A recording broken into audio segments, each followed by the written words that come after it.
XSFM입니다. I D W K 새 밑으로 접어들면 무수히 많은 곳에서 무수히 유명한 사람들에게 셀 수 없이 많은 상을 줍니다. 그 자체의 의미보다 상을 주고받는 사람들 사이의 교류, 미디어에서의 호명이 더 큰 의미를 갖는 것이 현대의 상이지요. XSFM도 상 한 가지 제정하기로 했습니다. 2017년 12월 셋째 주 그것은 알기 싫다. XSFM의 게임 오브 더 이어 시간입니다.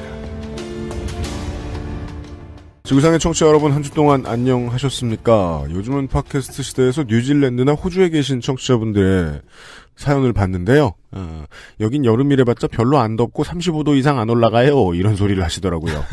북반구 한가운데 위도에 비해서도 매우 추운 편인. 네. 밤섬은 허였습니다. 바깥에 보면. 한강에 얼음 조각이 둥둥 떠 있어요. 지난 12월 첫째 주였던가요? 너무 추워서 야 이러다 한강 얼겄다라고 말했더니 윤세민 에디터는 코웃음을 치며 12월엔 한강이 안 얼어요 라고 말했는데 그 다다음 날에 70년 만에 한강이 12월에 얼었다는 기사가 나왔습니다. 사람 장담 함부로 하면 안 돼요. 극한의 혹한 속에서 전해드리고 있습니다. XSFM의 그것은 알기 싫다. 올해가 가기 2주 전에 252회입니다. XSFM의 유승균 책임 프로듀서입니다. 윤세민 에디터가 시작부터 앉아있습니다. 네, 안녕하십니까. 게임 오브 더 이어 시간입니다. 근데 XSFM 고티를 원래 했었어요?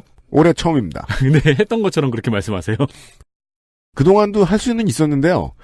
그동안 할 수 있었던 사람들이 뽑는 게임의 공신도를 우린 믿을 수가 없습니다.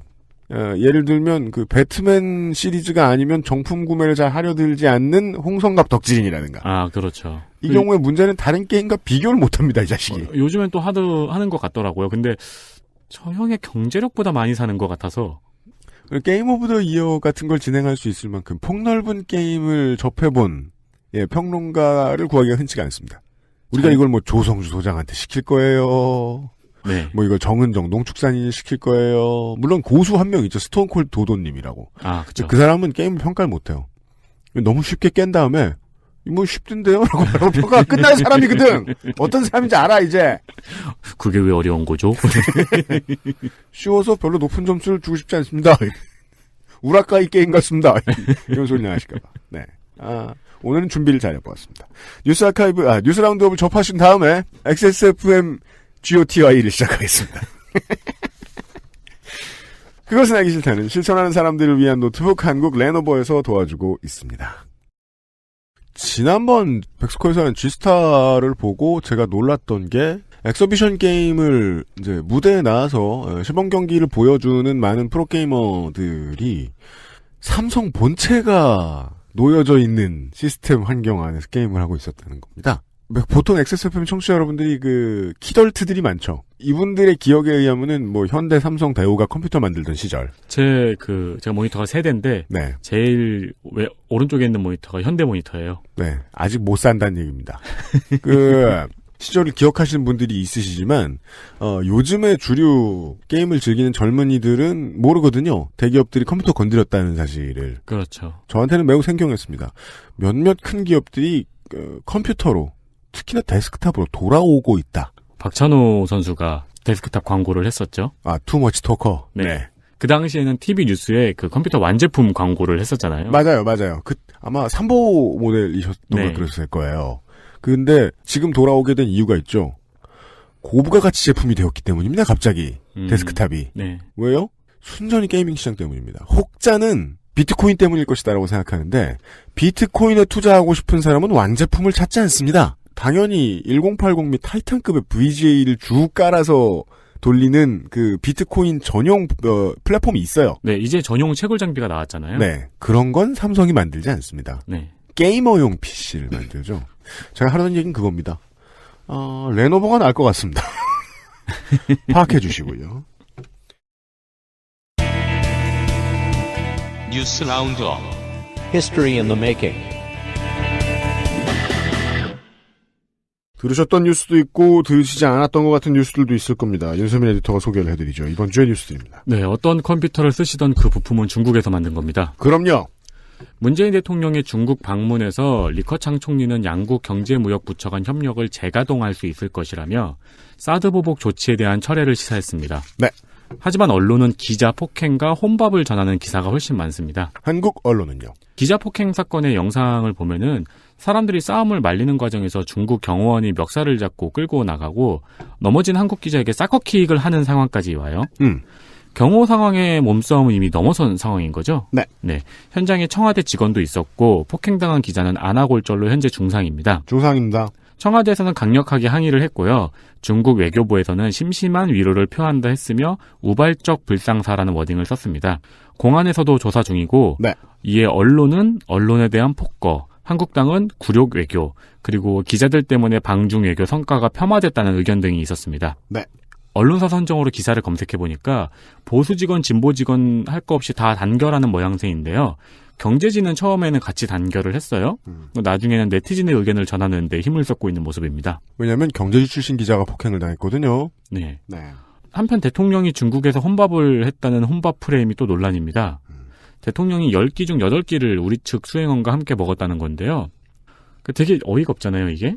그래서 혼밥이란 말을 누가 처음 쓴 건가 궁금해가지고 찾아보니까 제가 파악하기로는 14일 2시에 조선비즈의 기사가 가장 빠른 것으로 보입니다. 맞아요. 조선이 먼저 깠습니다, 이걸. 네, 그리고 같은 날 5시, 6시에 이준석 위원장과 신보라 의원이 자신의 페이스북에 또 혼밥에 대해서 한마디씩 했고 자유당에서는 김성태 위원장이 또 한마디를 했죠. 네. 그러면서 엉뚱하게 혼밥 프레임이 지금 쟁점이 되었는데요. 네.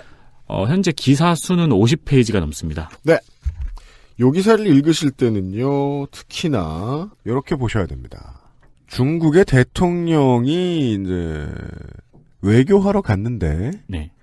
밥 얘기만 이렇게 많이 나오는 것은 이상하지 않는가라는 원칙적인 질문이 1번이 돼야 되는데, 그렇죠. 보수 언론들 및 보수 방송사들도 그렇고요. 여기서 보수 방송사란 그 세 개를 뜻합니다. MBN, TV조선, 채널A. 심지어 이제 친여 성향을 강력히 노골적으로 드러내는 팟캐스트들은 이런 얘기를 1시간 동안 하죠.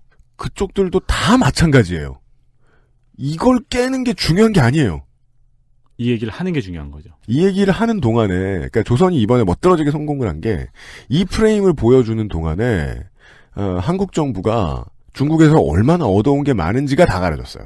그 지적을 하면서도 혼밥 얘기는 하죠. 대중국 교역에 있어서 큰 위기에 처해 있던 올해를 넘겨서 이야기가 넘어가면 당이 얼마나 차갑게 자기를 내쫓을지 알 수도 없어서 바들바들 떨었던, 쉽게 말하면은 개성공단에서 쫓겨나는 그 중소기업들 같았던 상황에 처해 있던 수많은 기업들이 구제를 받았는데 이게 싹 빠졌어요.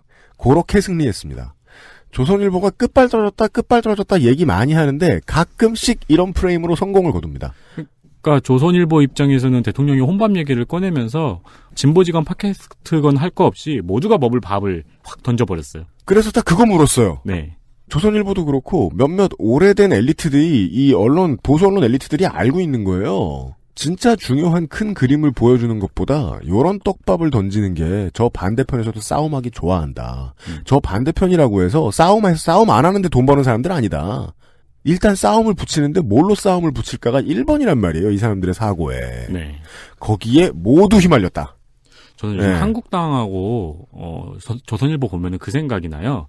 우리는 키베를 뜨지 않는 사람이라고 자신하면서 살고 있지만 어느샌가 키베에 휘말리는 계기가 이길 수 있을 것 같을 때거든요. 맞아요. 그래서 이 킵에 휘말린 수많은 그 평론가들이 있거든요. 진보라고 스스로가 자처하는.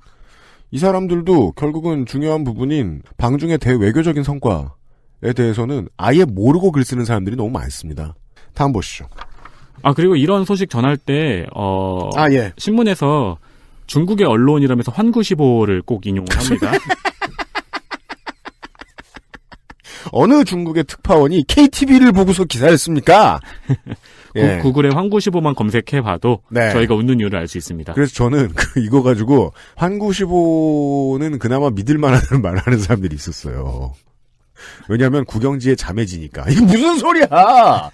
이거는 동아일보는 못 믿는데 신동아는 철석같이 믿는다는 소리예요. 월간조선은 믿을만하다. 환구시보 조심하시고요. 네. 네. 청취자분들의 시간으로 내일은 홍준표 대표의 대법원 판결이 있을 예정이니까 참고 바랍니다. 참고하십시오. 네. 그리고 한국일보가 필리핀 재무장관과의 인터뷰에서 필리핀이 한국산 제트기 FA50을 추가로 도입할 계획을 밝혔다고 보도했습니다. 네. 이게 크게 안 떴습니다. 이게 지금 현재까지도 이게 19일 보도거든요. 한국의 미래와 관련된 가장 중요한 뉴스들 중에 하나입니다. 이게 19일 한국일보 단독으로 나갔는데 아직까지 한국일보 기사만 있더라고요. 네. 슬픈 일입니다. 필리핀은 지난 15년부터 지금까지, 그러니까 2015년부터 지금까지 총 12대의 FA50을 사갔고요. 재무장관의 말로는 두테르테 대통령이 FA50의 성능에 만족하고 있다고 합니다. 네. 두테르테 대통령은 자주 추가 도입을 시사했거든요. 네. 필리핀에서는 방군 토벌에 아주 잘 쓰이고 있다고 합니다. 그렇습니다. 실제로 누가 토벌이 되는지는 안타깝지만 모르겠습니다만. 네. 문재인 대통령은 지난 11월에 인도네시아에 가서 아세안 국가들과 경제협력 방안인 이거 저한테 완전 지역이네요. 네. 신남방 정책을 발표한 바 있습니다. 네. 수많은 청취자 여러분, 받침이 니은과 이은으로 줄줄이 이어지는 매우 긴 단어 같은 거 좀 추천해봐 주십시오. 재민이 뭐 잘못하면 쓰게요. DJ의 전국민 의료보험, 참여정부의 행정수도 이전. 네. 이거하고 거의 비슷한 비중의 정책인데, 또 대외 정책은 보통 얘기를 많이 안 하고, 대일, 대중, 대미가 아닌 이상, 하다 보니까 얘기가 잘 안 나오는데, 저는 사실상 이게 문재인 정부의 핵심 정책이라고 봅니다. 신남방 정책과 신북방 정책이에요. 육자에 빠진 우리나라 주변의 나머지들을 휘어잡겠다는 뜻입니다. 아주 간단하게 얘기하면요. 그렇죠. 아주 간단하게 얘기하면. 거기에 필리핀이 매우 중요한 고객 중에 하나인 게 전쟁광이 지금 대통령이 돼 있고. 그리고 이 양반이 또 의장이에요? 네, 아세안의 어느 국가들보다 무기를 많이 사야 되는 나라이고, 필리핀은 한국처럼 미국 회사하고 다이렉트로 거래할 수 있을 만한 힘이 아직까지는 없다고 전해지지요. 네.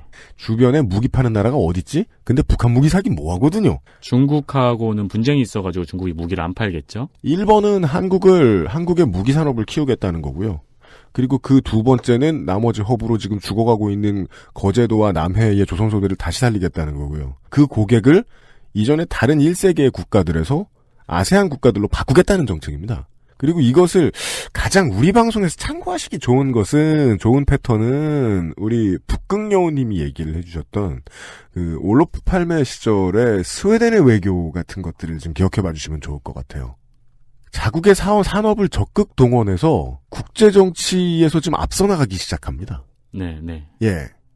이 계산을 얘기해주는 곳들이 별로 없더라고요. 아주 세게 말하면 이럴 수도 있어요. 중국이 계속해서 이렇게 무뚝뚝하거나 지멋대로 나올 것 같으면 아세안의 나머지 도합 6억 인구 쪽으로 시장을 틀겠다. 그렇죠. 라는 게 한국의 의도인 거거든요, 지금. 네. 원래 실크로드라는 단어 한국의 정치인들이 쓰기 되게 좋아하는데 아세안 쪽에 걸쳐 있는 러시아 쪽과 교역을 확장하겠다. 라는 게 지금 문재인 정부가 생각하고 있는 매우 큰 그림입니다. 이것들은 앞으로 보도가 많이 안 될 겁니다.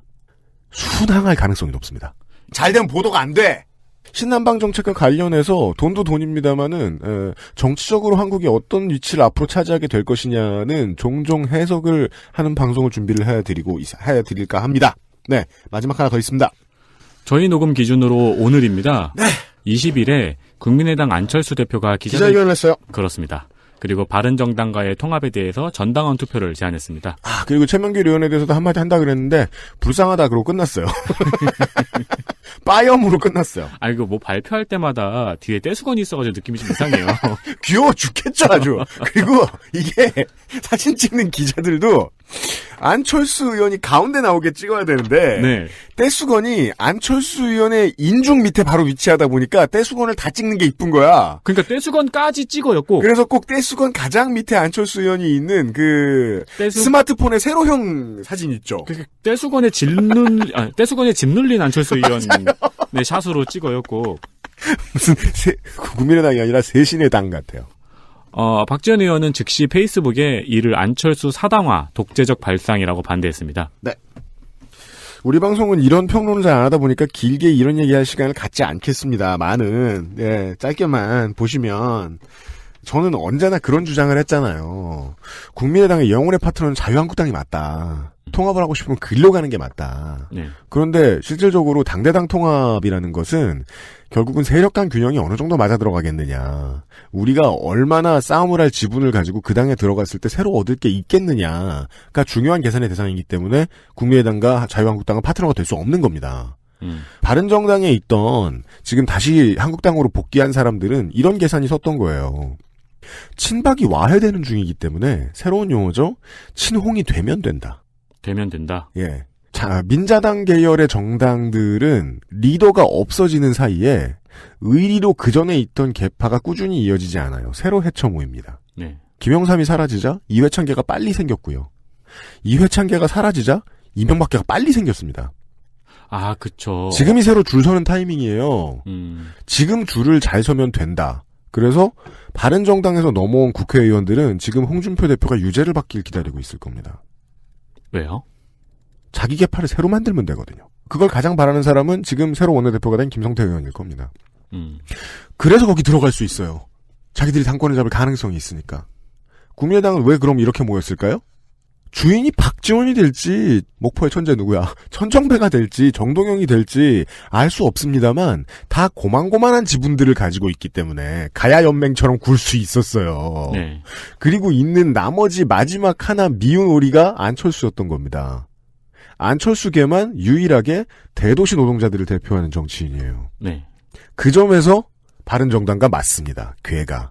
바른정당은 가만히 보면 영남의 잔당들이다 이렇게 표현하시는 분들이 있는데 국회의원들 지금 어느 의석 가지고 있는지 보십시오. 다 대도시입니다. 그것도 그건데 저는 그 말씀 들으니까 지난번 유승민 의원의 공약이 또 생각이 나네요. 뭐요? 그러니까 사무직들한테 약간 특화된 공약들을 전면으로 내세웠잖아요.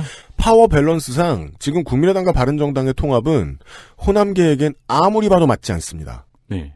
바른정당에만 들어가도 자기들 세력이 너무 작아요. 안철수만은 아닙니다. 안철수는 도시에 자기 조직이 있어요. 네. 실제 국회의원이 많이 없을 뿐 조직이 있어요. 그건 정말 중요하거든요.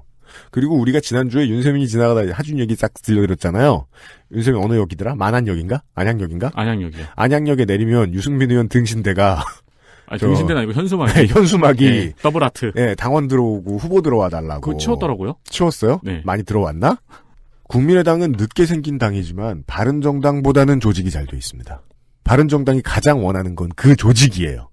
의원 수도 모자라긴 한데 의원 수보다 더 중요한 건 시스템입니다. 바른정당은 인프라가 필요해요. 높은 확률로 지금 국민의당은 분당되는 방식으로 가지 않겠느냐. 근데 호남이 없어도 국민의당은 그 시스템이 유지가 될 것이다. 몇 번의 그 선거방송을 통해 꾸준히 말씀드렸습니다. 영남 거는 영남에만 있고 호남 거는 호남에만 있습니다. 바깥으로 빠져나오지 않아요. 지자체장과 국회의원을 만들 때만 딱 쓰이고 바깥에까지 힘을 발휘하지 않습니다. 더 중요한 건 도시에 있는 사람들이 얼마나 많이 더 당원을 가입하고 조직을 만들어주느냐의 문제인데 그 점에 있어서는 바른정당은 국민의당이 필요하고 더 정확하게는 안철수계가 필요합니다. 거기까지는 계산들이 됐을 거예요. 문제는 분당을 하느냐 마느냐고 저희들이 녹음하는 기준으로 오늘 아침에 나왔던 안철수 대표의 당원들 전체 투표하자라는 얘기 왠지 많이 들어보신 것 같은 단어의 조합이라서 다 많이 들어보셨을 것 같기도 합니다만 저는 금시초문입니다. 전당대회라는 게 있거든요. 이런 문제를 가지고 당원을 모두 불러서 투표를 하는 경우는 별로 없어요. 그럼 이런 메시지는 왜 던질까? 저는 아직 추측은 못하겠습니다. 네, 정치 얘기는 아주 짧게 합시다. 왜냐면 길게 오늘은 하셨어요. 여기서 빨리 끊읍시다. 게임 오브 더 이어 얘기를 길게 해야 되니까요. 윤세민 에디터였습니다. 감사합니다. XSFM 게임 오브 더 이어 2017 플레이어노운즈 배틀그라운드 상 얘기, 노벨상 얘기해보고 그 아실에서 두 번째입니다. 네, 아니요 그 전에 주식 사기꾼 이야기할 때 상 얘기 한 번 했었죠. 상에 대해 주로 저희들은 부정적입니다. 네. 한국에도 대한민국 게임 대상이라는 것이 있습니다. 네. 아세요? 그 부산에서 열리죠. 문체부하고 게임산업협회, 전자신문 스포츠조선 에서 주관하는 게임산업협회 소속 게임사 위주의 돌려막기라든지 네. 아니면은 투표를 하면 게임 내에서 보상을 해주는 이런 등의 문제가 불거진 적이 몇 번 있었습니다. 그땐 되게 웃겼어요. 투표를 하면 보상을 해준다고요? 그러니까 투표하고 아템 받자. 였어요. 내가 그래서 MMORPG가 너무 싫어요. 보시죠. 아무튼 안 그런 때도 많았으니까 주요 작품을 보시면요. 98년이 리니지 1, 99년은 EG2DJ. 너무. 저는 수긍되는 그 게임들을 말씀드리고 있어요. 아니, 펌필업은. 2000년은 포트리스 2. 아, 네. 01년은 우리 윤소라 성우의 대표작 창세기전 3 네. 파트 2. 03년은 리니지 2. 04년에 킹덤 언더 파이어 더 크루세이더. 커프는 저도 조금 했었습니다. 07년은 아바. 12년 블레이드 앤 소울. 작년의 수상작은 HIT였습니다. 게임도 영화와 마찬가지로 상 주는 곳이 세고 셌습니다. 다만 다른 점은 게임 오브 더 이어를 얼마나 많이 수상했는가를 계량화해서 심리적인 챔피언을 정해준다는 겁니다. 이러면 게임상을 각각 주는 곳의 권위도 어느 정도 계량화시킬 수 있다는 장점이 있죠. 예. 다른 업계에 없는 장점이라고 봐요, 저는. 지난 10년간의 전 세계적인 게임 오브 더 이어를 가장 많이 수상한 작품은 다음과 같습니다. 2007년 바이오쇼크, 08년 폴아웃 3, 09년 언차티드 2 황금도와 사라진 함대. 자, 언차티드 2 보면 되게 압도당하려고 하는 것 같아가지고 기분 나빠요. 일단 상 받은 거 보고 사시는 분들 많았거든요. 10년에 레드데드 리뎀션, 11년 엘더 스크롤 5 스카이림, 12년 워킹데드 시즌 1, 13년 더 레스트 오브 어스. 레스트 오브 어스 때문에 GTA가 상을 못 받았던 이변이 있었죠. 네.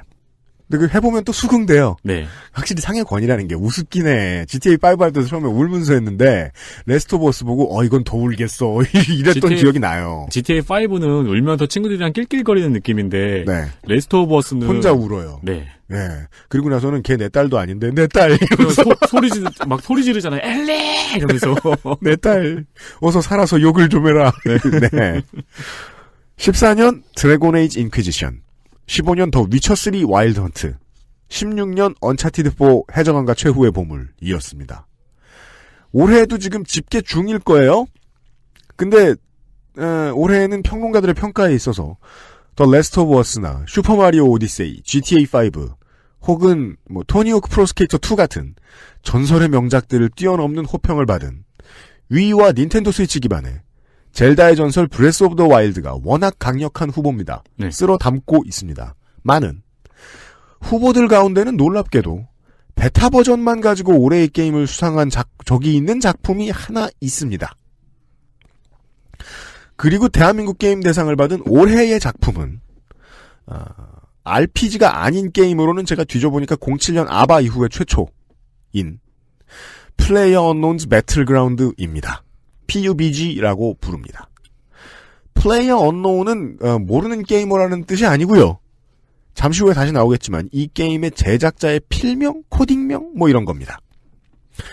지난 국감에 민주당 손혜원 의원의 밸런스를 무너뜨리는 사행성 아이템을 근절했으면 좋겠다라는 발언 이후에 비슷비슷한 한국 게임을 즐기던 유저들 사이에서 이 미풍처럼 스쳐 지나갔던 질문이 있었습니다.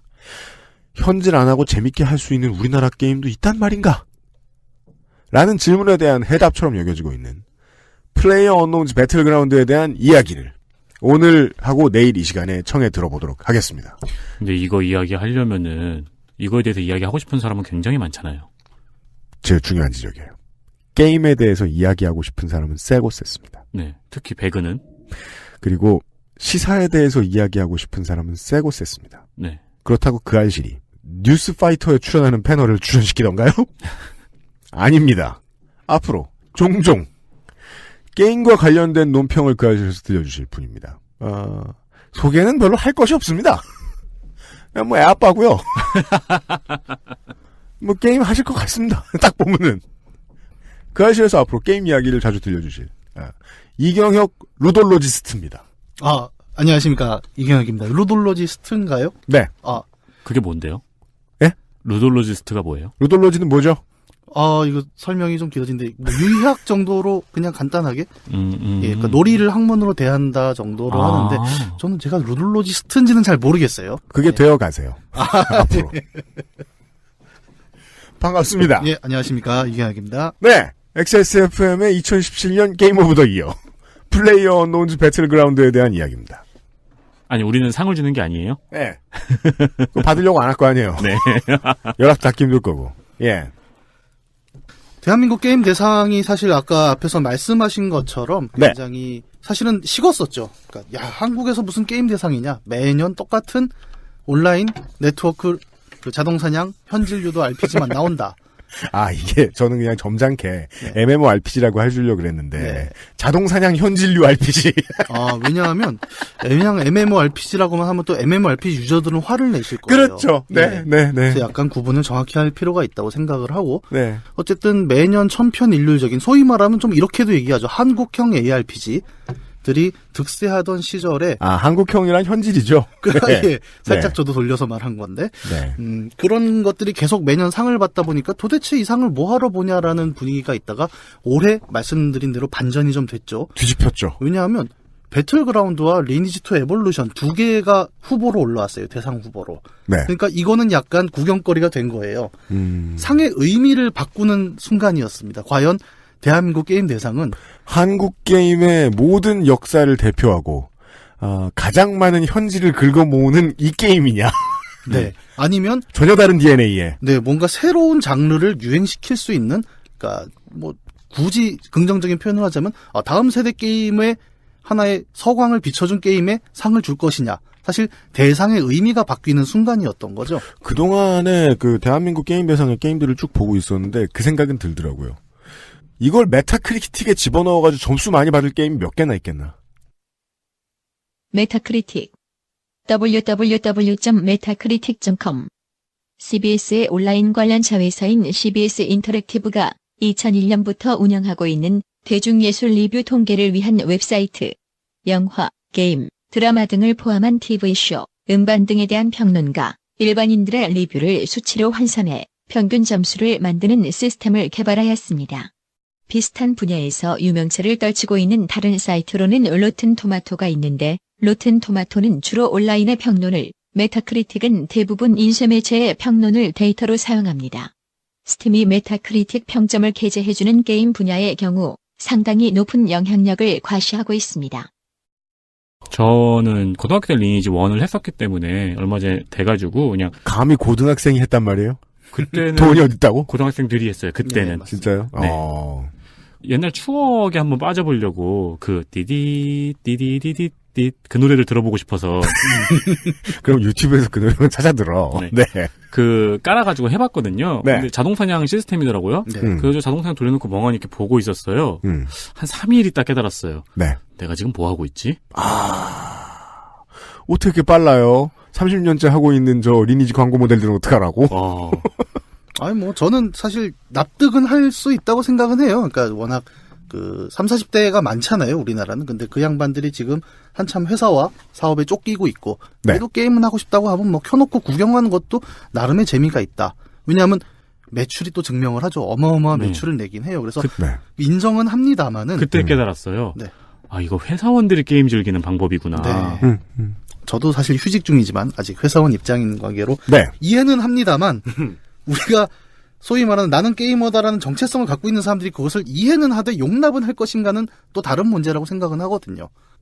한국은 이제 또 PC방 문화가 워낙 중심으로 돌고 있는 부분이 있으니까 네. 그런 PC방의 대세 게임이라는 게 또 존재를 합니다. 한국 사람들은 게임 하나가 뜨면 그것만 하죠. 늘 그랬습니다. 한국은 그런 면에서 게임의 민주화가 돼 있죠. 네, 그렇습니다. 그래요? 그러니까 비싼 게임을 돈이 없는 사람도 할 수가 있죠. 아, 그런 점에서. 네. 남들보다 뭐 돈으로 앞서가는 것이 아닌 말 그대로 거의 스포츠에 가까운 형태의 대전형 게임이 언제나 PC방에서 굉장히 주력 게임으로 이제 유행을 타고 있었고 그 시작이 스타크래프트였죠. 네. 그리고 그것이 한동안의 시차를 거쳐서 이제 다음 왕자로 들어온 것이 리그 오브 레전드. 네. 그리고 최근까지도 굉장히 높은 그렇죠. 점유율로 1위를 네. 하고 있었고 작년에 블리자드의 오버워치가 잠깐 반짝했습니다. 네. 올라올 뻔했어요. 저 그거 갖고 제가 몇 번 기사도 쓰고 했는데 꽤 올라왔죠. 네, 아쉽게도 뒷심이 없었고 그 빈자리를 플레이어언노운즈 배틀그라운드가 지금 현재 차지하고 정말 놀라운 중이죠. 수준으로 네, 계속 네. 올라가고 있습니다.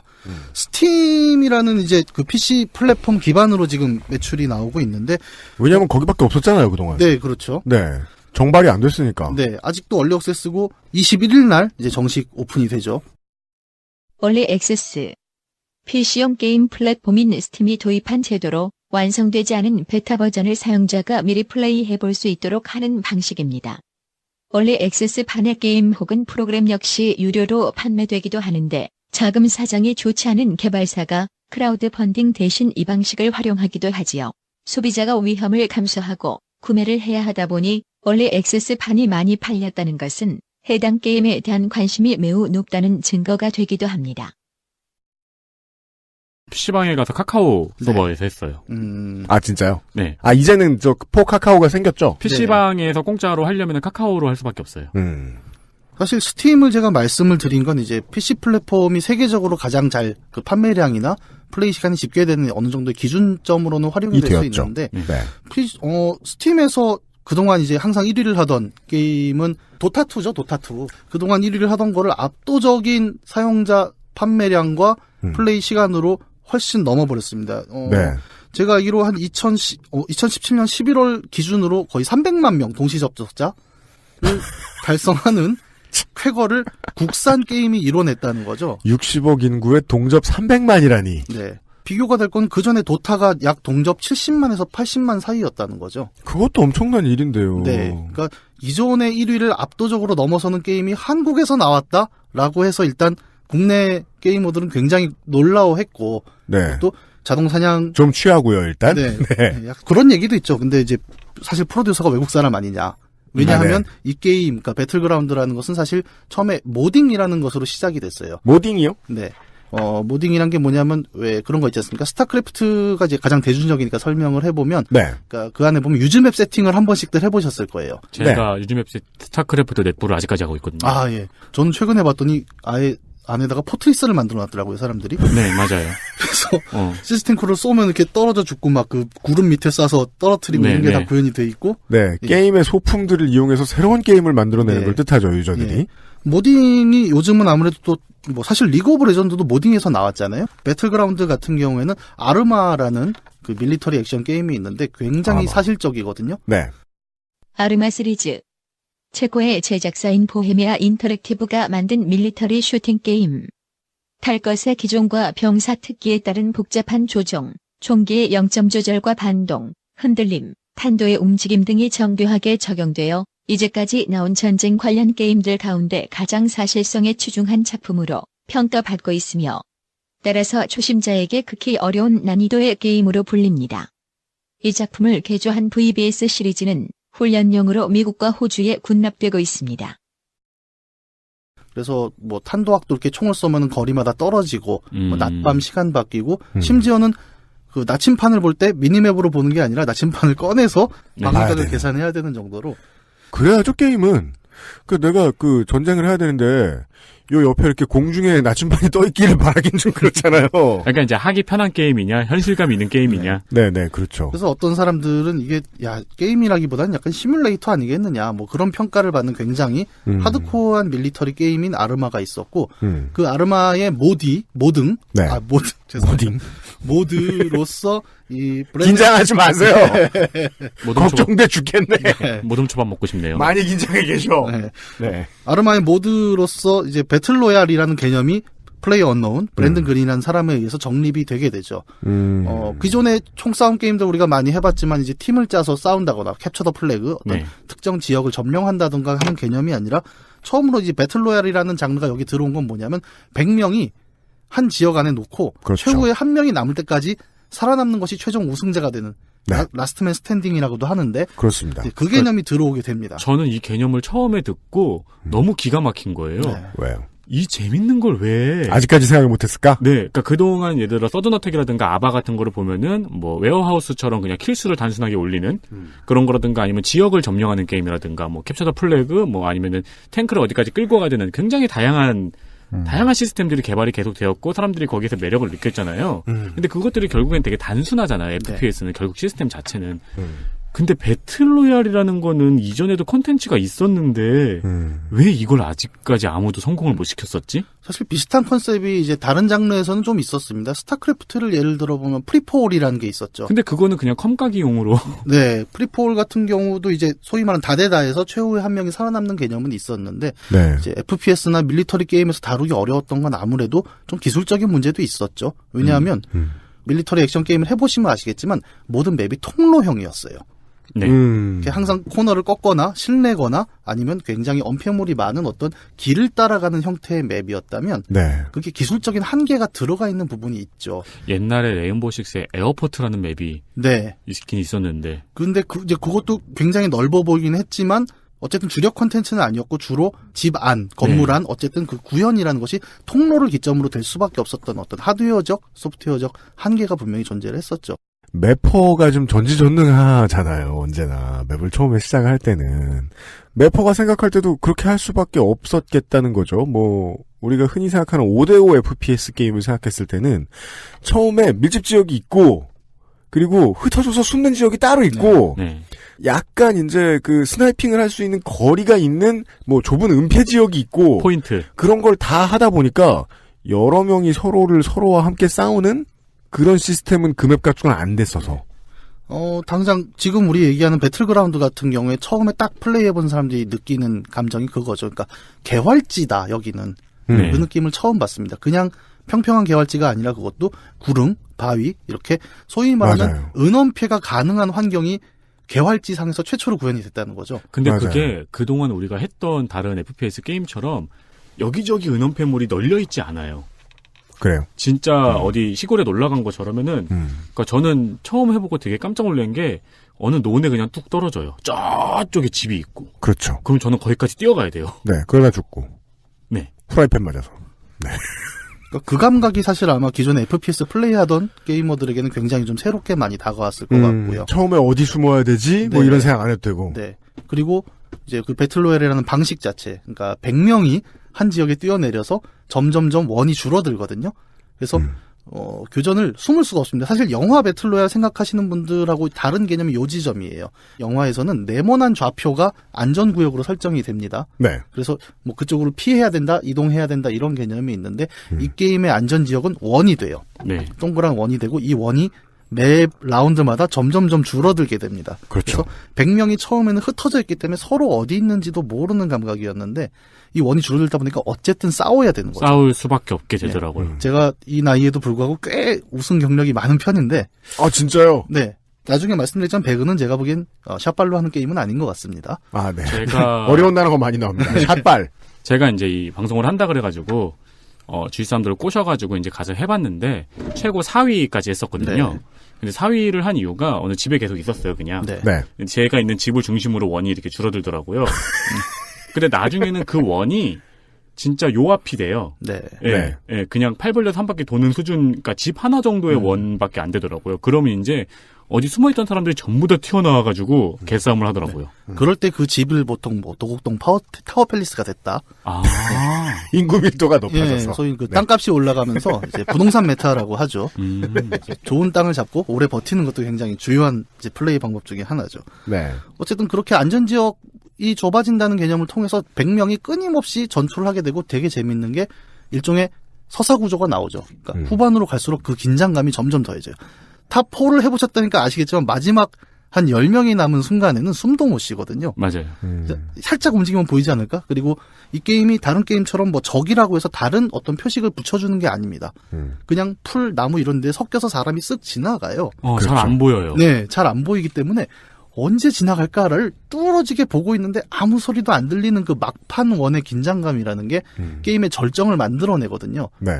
아드레날린이 거의 터지는 순간까지 오게 되고 나중에 1위를 한번 찍어보면 정말 터져서 소리를 지릅니다. 그러니까 저 같은 경우에는 되게 재밌었던 게 네. 집도 집이었는데 이렇게 서로 이렇게 긴장돼가지고 어딘가 있을 텐데 지금 원이 요만한데 다 어디 있는 거지 하고 있는데 저쪽에서 누가 차를 타고 왱 하고 오는 거예요. 그때 그 긴장이 깨진 거예요. 아, 긴장이 깨지면서 누군가 차에 있는 사람을 쏘려고 하고 차에 있는 사람을 쏘는 사람을 치려고 하고 그러니까 옆에 숨어있던 애가 나와서 걔를 쏘려고 하고 그러니까 저도 이때 나가야 되나 하면서 스물스물 막 뛰어나가고 그 옛날 순간에- 게임밖에 안 해보신 분들은 그걸 모르실 거예요. 차에 치여도 잡힌다. 네. 네. 예. 그런 설명을 해주셨습니다. 저도 이제 고수들이나, BJ들이 하는 동영상들을 좀 방송 준비하면서 많이 봤는데, 보면서 확실히 그 느낌은 들더라고요.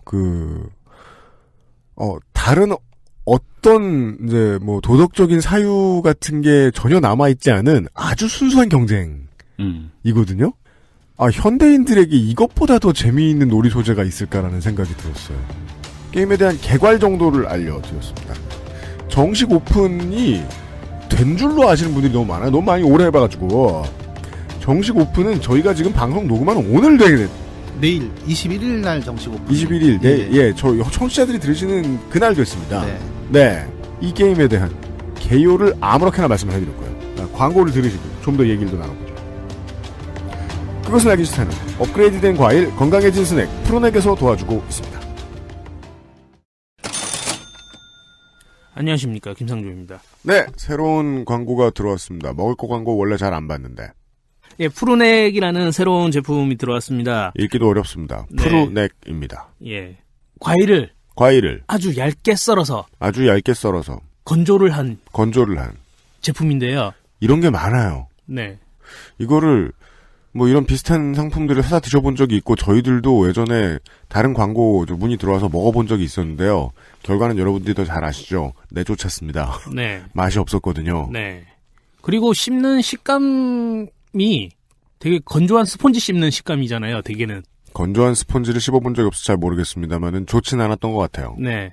하지만 지금 이 광고 생활 하기 전에 나왔던 광고에 나오는 바사삭 하는 그 소리. 그 소리 사운드 어디서 구해온 거 아닙니다. 네, 샘플 뜬 거 아니고요. 여기서 직접 누가 먹었습니다. 네, 제가 먹었거든요. 네, 김상조가 먹었습니다. 네, 제가 먹고 제가 소리 녹음해가지고. 김상조가 씹는 소리입니다. 예, 실제로 나온 소리고요. 다른 과자 사가지고 녹음을 했다든지 그런 거 아닙니다. 그렇습니다. 네, 일단 이 바사삭한 느낌, 웬만한 과자보다도 더 바삭하다. 네. 는 말씀 전해드리고 싶고요. 그리고 씹었을 때 그 과일의 풍미 아주 강하게 올라오는. 엄청납니다. 뿌린 것 같아요. 입안에서 과일 냄새 이렇게 생각되는 경우가 없죠, 별로. 네, 그리고 일반 과자보다 많이 건강하겠다. 네, 그런 생각이 듭니다. 다른 과일 그대로 건조시켜서 나온 제품입니다. 그런 물건이 들어왔습니다. 네. 참고로 이 공장이 제주도에 있어요. 네, 맞아요. 네, 그래서 좀 배송 같은 경우엔 좀 타 제품보다 오래 걸릴 수도 있다. 맞아요. 그게 문제예요. 네. 이런 과자가 나왔습니다. 네. 스낵으로 사기엔 좀 비싸서, 드셔보신 적이 있으신 분들이 한번 판단해 봐주셨으면 좋겠습니다. 저희들이 이런 물건을 솔직하게 말할게요. 3번째 받았어요. 괜찮은 물건이 드디어 나왔다. 네. 제주국제공항에서 사시는 것보단 당연히 싸지 않겠나, 라고 생각합니다. 김상조 독점거래위원장이 소개해드렸습니다. 감사합니다. GTA5를 이야기할 때도 말씀을 드렸던 적이 있어요. 이런 작품 하나가 나왔을 때, 이 작품의 유통만으로도 하룻밤에 10억 불이 넘는 돈이 왔다 갔다 하고, 네.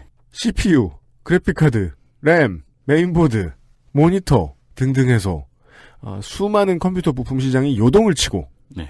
한국이 어마어마하겠죠. 왜냐하면 가장 인기 있는 프로그램의 사양에 게임의 사양에 맞춰서 컴퓨터가 다 바뀌어야 되니까. 그렇죠. 요즘 PC방 가면 전부 다 커브드 모니터예요. 어마어마하게 산업을 뒤집은 올해의 작품에 대한 이야기를 이경혁 루돌로지스트와 함께 들어보고 있었습니다.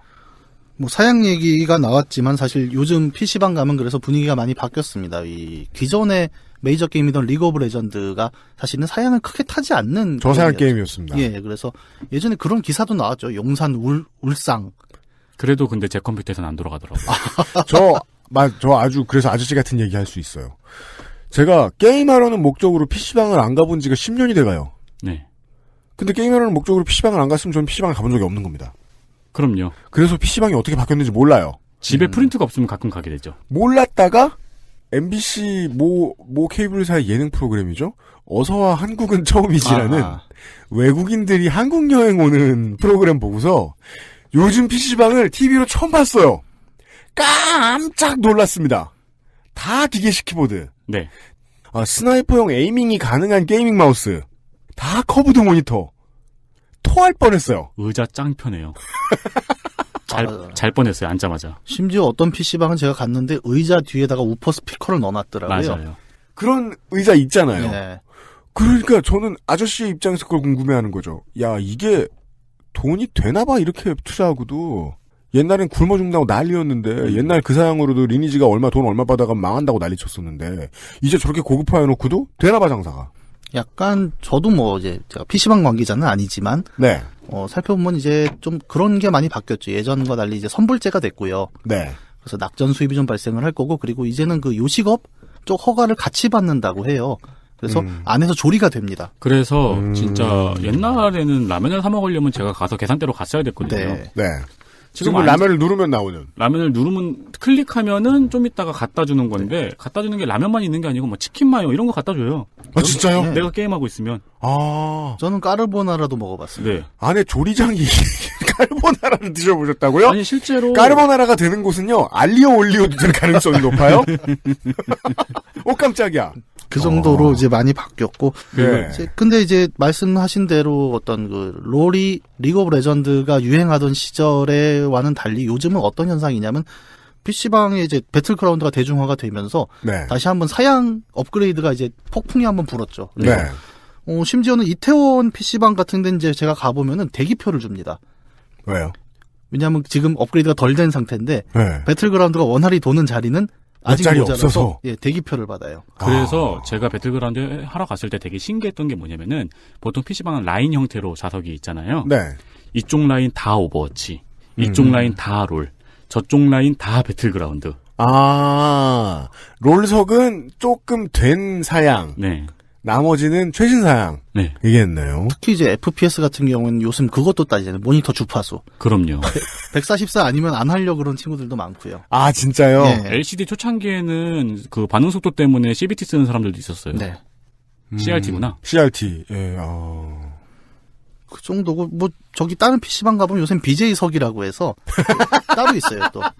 아, 거기서 방송을 해요? 예, 와, 아저씨들 시간당 모르는 거 3,000원. 되게 많다, 진짜. 시간당 3,000원. 시간당 3,000원이고, 투컴 주고, 모니터 2개 주고, 아. 예, 그렇게 해서 아예 BJ석이 있고. 그건 제가 노량진 오락실 가서 느꼈던 충격에 이어 두 번째네요. 예, e스포츠 전용석도 있습니다. 그래서 양 팀이 6명씩 앉아갖고 경기할 수 있게 부스가 돼 있는 PC방도 있어요. 아. 싸바싸바 잘하면 옵저버석도 주겠네요. 그럼 저 같은 사람은 경계석. 응원 캐치프라이즈 문구 써가지고 가서 응원하고. 아는 형이 가능하면, 네. 그 정도로 이제 PC방이 다양해졌고, 이제 그런데 그런 업그레이드를 지금 배틀그라운드가 확실히 이끌고 있긴 하거든요. 네. 이제는 한 GTX 1060 밑에 PC방은 사람들이 가질 않죠. 같은 값이니까. 네. GTX 1060이 지금 시세로 뭐 30만원대 정도 하고 있는 걸로 알고 있는데. 네. 옛날에는 VGA에 그런 돈을 쓰면 떼부자라고 생각했는데 말이에요. 이제 기본 사양 정도로 네. 인식이 되기 시작을 한 거죠. 그래서 굉장히, 그러니까 영향이 이제 하나의 게임이 떴을 때 벌어지는 어떤 현상들이 다채롭다라는 생각을 많이 해요. 그러게 말입니다. PC방의 어떤 하드웨어를 업그레이드 시키면서 용산의 새로운 호황을 불렀고요. 네. 물론 거기는 아까 말씀하신 대로 이제 비트코인의 영향도 있겠습니다만. 아, 물론요. 네. 근데 그거는 이제 그런 얘기를 할 수 있죠. 아까 GTX 1060에 대해 VGA에 대해서 말씀해 주셨는데, 게임을 할 젊은이가 왔으면 GTX 1060이나 TI 정도의 30-40만원대의 물건을 사갈 텐데, 네. 비트코인 채굴하러 온 사람이면, 그 라인의 최상위 모델인 GTX 타이탄이라고 있습니다. 지금 한 140만원, 150만원 하나요? 한 대여섯 개 줘봐요. 이러고 살 거 아니에요. 그 사람이 게임하러 온 사람이겠습니까? 예. 네, 조금 다르죠. 네. 그 유행 같은 것을 만들어내면서 사실 아까 말씀드린 이제 대세 게임이 됐잖아요. 그래서 요새는 어디 지하철을 타거나 버스를 타거나 그 학생들 얘기를 들어보면 다 그 얘기만 하고, 심지어는 제가 저 밖에 있는 제 가방이 저렇게 밀리터리 컨셉으로 돼 있는데, 네. 저걸 메고 학교 주변을 다니면 애들이 다 그래요. 야, 삼렙 가방이다. 아, 저게 그거예요? 근데 저거 가방이 배그보다 먼저 나왔거든요. 그럼 되게 쏘고 싶겠네요. 그러니까 애들이 막 그 얘기를 해요. 날 보고 엄폐를 하거나. 네. 아니면 벽 뒤에 숨어야죠. 벽 네. 뒤에 숨으면 보이니까. 네, 엎드리고 막 방위 불러줘. 270, 270. 그죠? 게임 모르시는 분들한테 어떻게 설명드려야 돼. 청취자 여러분, 배틀그라운드에서는요, 벽에 코를 대면 벽 뒤가 보입니다. 이렇게 말해야 되나? 네. 아니, 가장 놀라웠던 게 저 같은 경우에는, 네. 자꾸 제 게임하면서 우와 했던 경험으로 분량을 잡아먹어서 죄송한데, 가장 놀라웠던 게 게임을 하면서 이제 옆에 앉아있는 형이랑 형 우리 옆에 앉아있지만 신세계니까 헤드폰도 해보자 해서 둘이 설정을 했어요. 그러면서 막 하는데 다른 게임하고 있는 다른 사람이 플레이하고 있는 다른 사람 야 어디야 하는 소리가 아스라이 들리는 거예요. 그래서 네. 이 뭐지 이 혼선은 왜 이러지 이게 왜 들리지 하고 있었는데 걔네가 나타나서 저를 쏘더라고요. 그렇죠. 게임 안에 보이스를 누가 켜놓은 거네요. 그러면. 네. 그러니까 근처에 있으니까 그 소리가 들렸나 봐요. 예. 그렇죠. 그 게임 안에 보이스를 켜놓으면 약간 남의 소리가 들어옵니다. 네. 7.1 채널의 무한 장점이네요. 저놈이 곧 나를 쏠 거야. 그래서 보통은 게임한 보이스를 꺼놓고 이제 그 디스코드 같은 외부 앱을 쓰죠. 팀하는 그렇구나. 네. 삼렙 가방을 메고 있는 이경혁 뉴돌로지스와 함께 하고 있는데요. 근데 여전히 NC나 넥슨의 수뇌부들이 모여서 고민을 할 때는 넘지 못하는 벽이 하나 있습니다. 이건 사행성 없는데. 수익이 어디서 나오지? PUBG는 사행성이 없는데 이 회사는 어떻게 되는 거지? 물론 어떤 이사는 그렇게 말하겠죠. 상장까지는 안 될 거야. 우리를 살 리는 없어. 걱정하지 마. 라든가. 상장 얘기하니까 재밌는 게 하나 떠오르는데. 진짜요? 예, 이희진 씨. 말씀하시면 안 돼요.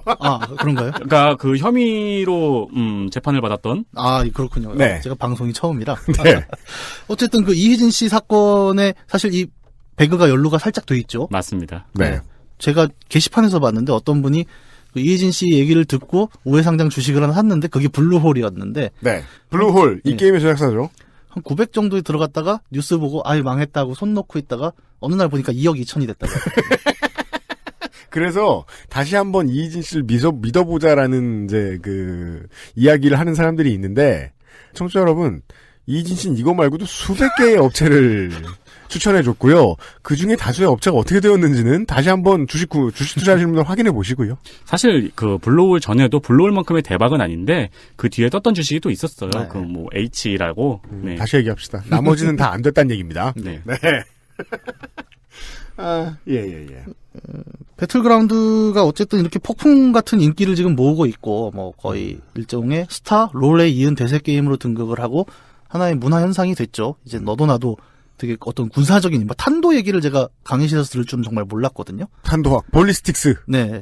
대학생들이 250m 탄도를, 그러니까 군대도 안 갔다 온 친구들이 정확히 얘기하면서 탄도가 왜 떨어지는가를 설명하고 있는 어떤 그런 것들이 이제 배틀그라운드를 통해서 좀 보편화가 되고 있는데. 그 전에 이제 싱글 미션 위주의 게임들 중에 잠입 액션 게임들이 있다면 그 게임들도 탄도학을 어느 정도는 도입을 시키는데 게이머들의 불만이라는 요소가 언제나 그 게임을 만들 때 되게 중요한 포인트다 보니까 웬만하면 직선으로 나가게 해주었던 걸로 알고 있는데 여기서는 탄도학을 완벽하게 도입했다. 탄도학까지는 도입을 안 하고 반동전노만 도입을 했었죠. 네. 그 전에 이제 총 튀는 정도였는데. 네, 에임 확장 정도만. 이제는 배틀그라운드 안에서 이제 조준경을 달고 한 300-400m를 쏘면은 얼마나 떨어질까를 보고 쏴야 되는 게임이 돼버렸으니까요.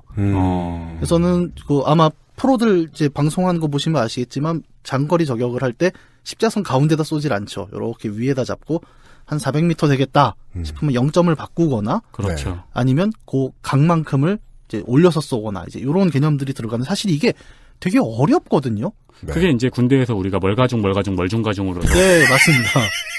살짝 위에 쏘거나 밑에 쏘거나. 왜 이렇게 기억 잘라? 사실 그게 어려운데 사람들이 이제 막 그런 얘기를 이해하죠. 하는 거예요. 예, 이해를 하고 있고 그걸 되게 자연스럽게 얘기를 해요. 그래서 뜨긴 떴구나. 근데 여기서 하나 제가 되게 재밌었던 건 그렇기 때문에 한국의 특수 상황, 그러니까 대부분의 남성들이 군대라는 경험을 하고 온 상황에서 재밌는 건 예비역들이 미쳐 날뛰입니다. 맞아요. 예, 되게 재밌는 게 타 병역 경험이 있다 보니까 게임을 처음 하는 사람도 지그재그로 뛰어요. 야지를 뛸 때. 아니 그리고 게임을 시작하는 사람한테 안 쳐놨는데 이게 배틀그라운드가 진짜 놀라운 게 튜토리얼이 없어요. 네. 근데 튜토리얼 없는 나한테 튜토리얼이 없다. 0점을 맞추라는 거예요. 이건 한국에서만 통용되는 불친절이잖아요. 그럼 다른 나라 버전은 튜토리얼이 있는 거 아니야? 그러니까 뭔가 앞에서 가르쳐주지 않는데도 뭐랄까요? 우리가 각계전투라고 네. 하잖아요. 그런 행동들을 정확히 해요, 예비역들이. 방송에서 어떤 BJ가 그런 얘기하는 거 들었어요. 그 에이밍 하다 말고, 야 누가 내 총끝에다가 바둑돌 좀 올려놨으면 좋겠다고. 그게 원래 훈련소에서 많이 하는 거잖아요. 바둑돌 PRI. 올려놓고 예 떨어뜨리지 않는 거. 물론 이제 어떤 게임이니까 당연히 이제 100% 현실 구현은 불가능한데 적어도 이 정도의 반응을 이끌어낸다는 건 그 어느 정도 이제 밀리터리 매니아, 매니아까지는 아니겠지만 네. 그런 쪽에 이제 관심 있고 그것을 흥미로워하는 사람들이 만족할 만한 환경은 지금 만들어내지 않았나. 그리고 특히 한국은 그동안 약간 그랬잖아요. 세계 e스포츠에서도 FPS 쪽은 약간 부족하지 않느냐라는 평가를 많이 받아왔었고. 왜냐면 그 참 웃기죠. 완벽하게 저 팀을 어떻게 꺾어야 되지? 저 플레이어를 어떻게 꺾어야 되지? 하는 넘어설 수 없는 벽 같은 존재 있잖아요. 네.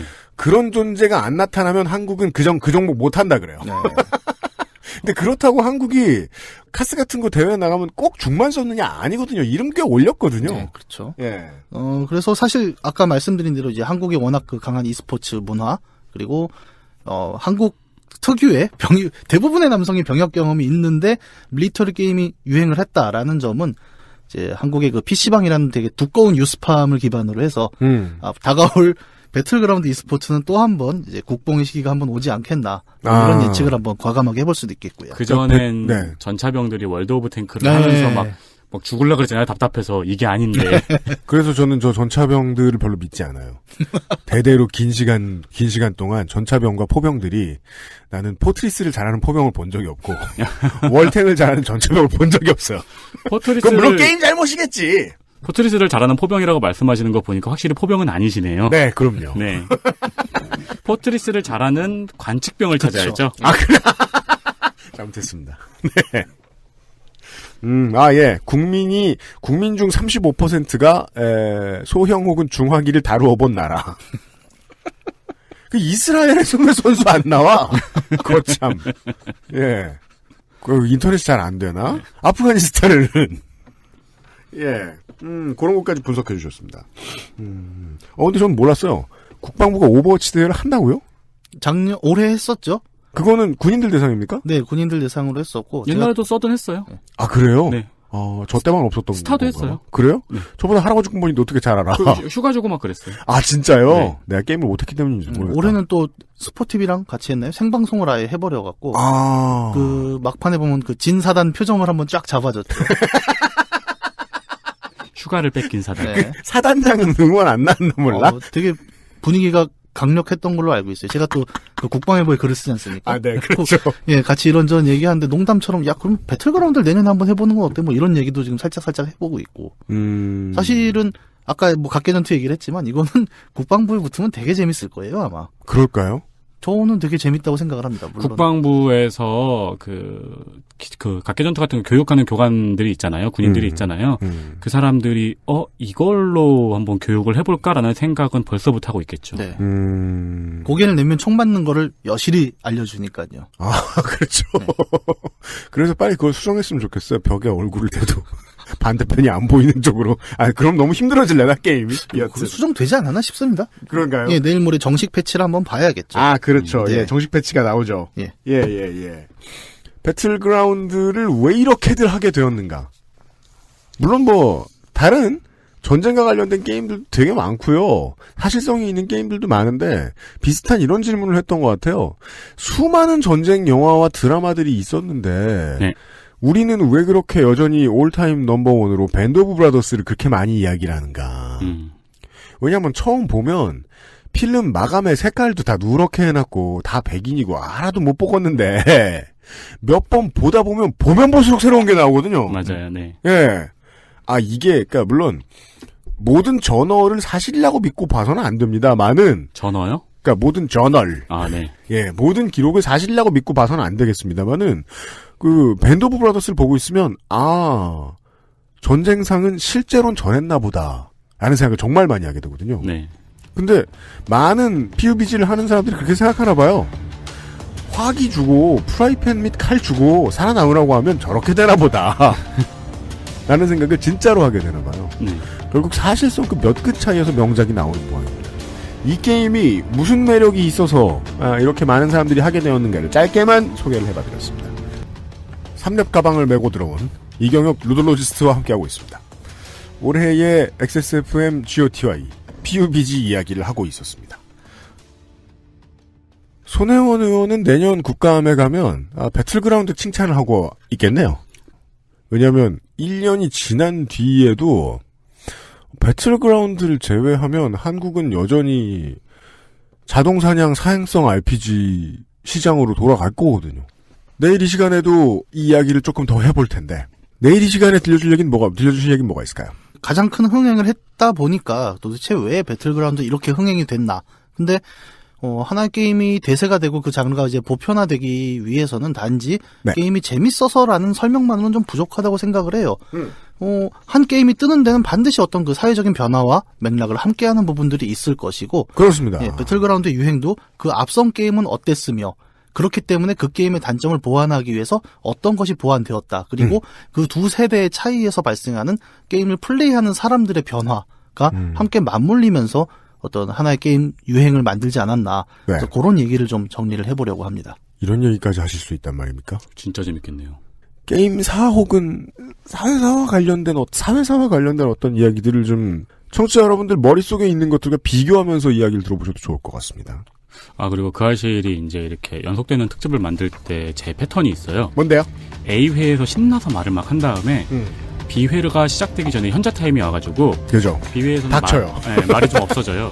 제가 그런 얘기를 다 하다니 이러면서. 네, 내일은 제가 좀 말이 없을 예정입니다. 그리고 B회 30분 지나면 또 똑같이 돌아와요. 죄송합니다. 예. XSFM 게임 오브 더 이어 시간이었습니다.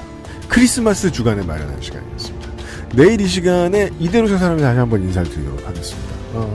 이경혁 루돌로지스트 오늘 수고 많으셨고요. 감사합니다. 네, 윤세민과 유엠씨 그대로 내일 돌아오겠습니다.